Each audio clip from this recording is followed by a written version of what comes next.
ఈ రోజుల్లో సినిమాల పబ్లిసిటీ కొత్త పుంతలు తొక్కుతున్న నేపథ్యంలో ఏది వాస్తవమో ఏది క్రియేషనో అర్థం కాని పరిస్థితి. థియేటర్లో పెయిడ్ బ్యాచ్లను పెట్టించి సినిమాలు చూసి తీవ్ర భావోద్వేగానికి గురవుతున్నట్లు, స్టాండింగ్ ఒవేషన్లు ఇస్తున్నట్లు వీడియోలు తీసి వాటిని ప్రమోషన్ కోసం ఉపయోగించుకోవడం చూస్తున్నాం. కానీ ఏది రియల్ ఎమోషన్ ఏది ఫేక్ అని తెలుసుకోవడం పెద్ద కష్టమేమీ కాదు.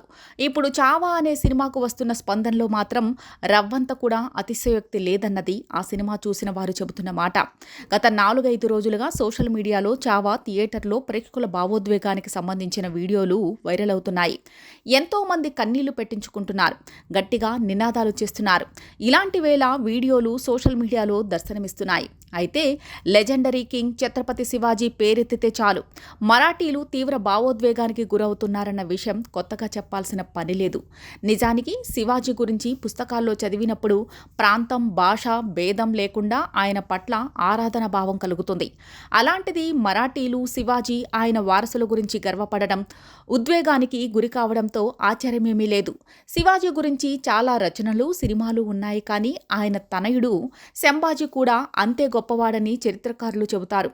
హిందూ సంస్కృతి కోసం ప్రాణం పెట్టి పోరాడిన గనుడిగా ఆయన గురించి ప్రస్తావిస్తారు. ఆయన కథను చావా మేకర్స్ అద్భుతంగా చిత్రీకరించడం, విక్కీ కౌశల్ అంతే గొప్పగా ఆ పాత్రను పండించడం, సినిమాలో కొన్ని సన్నివేశాలు ప్రేక్షకులను కదిలించేయడం, ఆవేశానికి గురి చేస్తుండటంతో థియేటర్లో ప్రేక్షకులు ఆ భావోద్వేగాల్ని బయటపెట్టేస్తున్నారు. సంబంధిత వీడియోలే ఇప్పుడు సోషల్ మీడియాను ఊపేస్తున్నాయి.